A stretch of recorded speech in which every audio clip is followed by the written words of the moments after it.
ஆமாம். மூணாவது ஆண்டவர் வார்த்தை சொல்லுது, லூக்கா 8ஆம் அதிகாரம் 35ஆம் வசனத்தை வாசிங்க.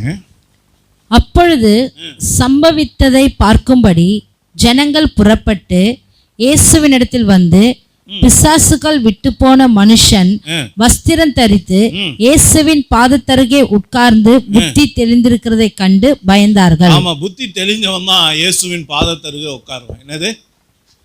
புத்தி தெளிஞ்சவன் தான் இயேசுவ பாதத்தை தேடுவான், ஆண்டவர் ஆராதிக்க வருவான், ஜபம்னா ஓடோடி வருவான், வேத வாசிப்புனா ஓடோடி வருவான், சபை கூடுதல்னா ஓடோடி வருவான், உபவாசம்னா ஓடோடி வருவான். நல்லா கவனிங்க, ஆவிக்குரிய காரியம்னா அவனுக்கு முதல்ல பிரதானமா இருக்கும், வேற எதுக்கும் ரொம்ப இம்பார்ட்டன்ட் கொடுக்க மாட்டான். பாருங்க, அவன் புத்தி தெளிந்த போது வசனம் சொல்லுது அவன் வஸ்திரம் தரித்திருந்தான். நிறைய பேருக்கு தெளிவு இல்லைன்னா என்ன உடுத்தி இருக்கவங்களும் தெரியாது, சில நேரத்தில் தூங்குவாங்க, நிர்வாணமா தூங்குவாங்க. யோசிச்சு பாருங்க, வேதம் சொல்லுகிறது நோவா குடித்து வெறித்து எப்படி இருந்தானா, தன்னுடைய வஸ்திரம் விலகி இருந்தது கூட தெரியாம தூங்கிக்கிட்டு இருந்தான். பிள்ளைங்க வரும்போது நிர்வாண கோலத்துல பார்க்கும்போது எவ்வளோ கொடூரமாக இருந்திருக்கும், யோசிச்சு பாருங்க.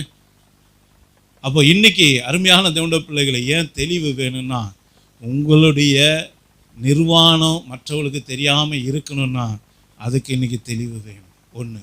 ரெண்டாவது, தேவனுடைய பாதத்தை நீங்கள் தேடணும், பாதத்தில் தரித்திருக்கணும். வசனம் சொல்லுது, தேவையானது ஒன்றே, மரியாள் தன்னை விட்டு எடுபடாத நல்ல பங்கை தெரிந்து கொண்டான். என்ன பங்கை தெரிந்து கொண்டான்?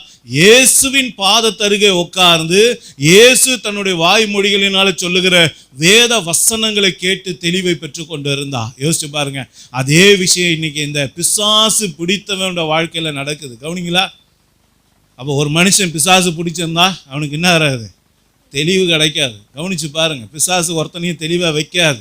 பிசாசு பிடிச்சவன் எதையும் அவனா செய்ய மாட்டான், அது எப்படி நடத்துதோ அந்த பாதையில தான் போவான். அவன் ஒரு நாளும் நம்ம பார்க்கும்போது உருவம் மட்டும் நம்ம பிள்ளையா இருக்கும், உருவம் மட்டும் நம்ம வீட்டுக்காரா இருக்கும், உருவம் மட்டும் நம்ம பொண்டாட்டியா இருக்கும், நண்பராக இருப்பாங்க. ஆனால் உள்ளுக்குள்ள கிரியை செய்த என்னது? பிசாசு. அந்த பிசாசு அவனை விட்டு ஓடுற வரைக்கும் அவன் நம்மளை மாதிரி ஒரு நல்ல விஷயங்களை செய்ய மாட்டான். நல்லா புரிந்து கொள்ளுங்க.